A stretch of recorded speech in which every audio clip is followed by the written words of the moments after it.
শুভমান সুদর্শনের জোড়া শতরানে আইপিএলে বেঁচে গেল গুজরাট। গুজরাটের কাছে বিশ্রী হেরে সংকটে ঋতুর চেন্নাই। আইপিএলের প্লে অফের লড়াইয়ে টিকে থাকলো গুজরাট টাইটান্স। শুক্রবার চেন্নাই সুপার কিংসকে গড়ের মাঠে ৩৫ রানে হারিয়ে দিল তারা। শুভমান গিল এবং সাই সুদর্শনের জোড়া শতরানে ভর করে আগে ব্যাট করে ২৩১-এ ২ তোলে গুজরাট। জবাবে চেন্নাই থেমে গেল ১৯৬তে ৮ রানে। জিতে পাঞ্জাব ও মুম্বাইকে টপকে ৮ নম্বরে উঠে এলো গুজরাট। হেরে গেল শেষ বেলায় মহেন্দ্র সিং ধোনির আক্রমণাত্মক ইনিংসে পয়সা উঠল সমর্থকদের। ২৩২ রান তাড়া করতে নেমে শুরুতে বিপদে পড়েছিল চেন্নাই।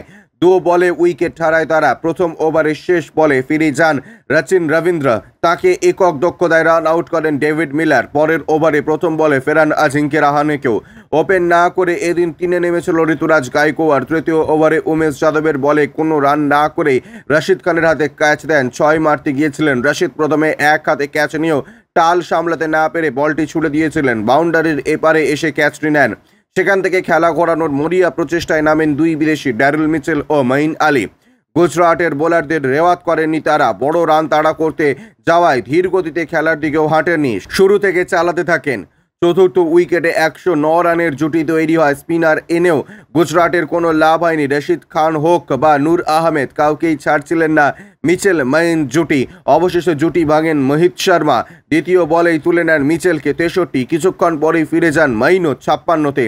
তার আগে ব্যাট করতে নেমে ২৩১-এ ২ তোলে গুজরাট। হারলেও এবারের আইপিএল থেকে বিদায়। মাথার ওপর সেই চাপ নেই চেন্নাই সুপার কিংসের বিরুদ্ধে খেলতে নেমেছিল গুজরাট টাইটান্স।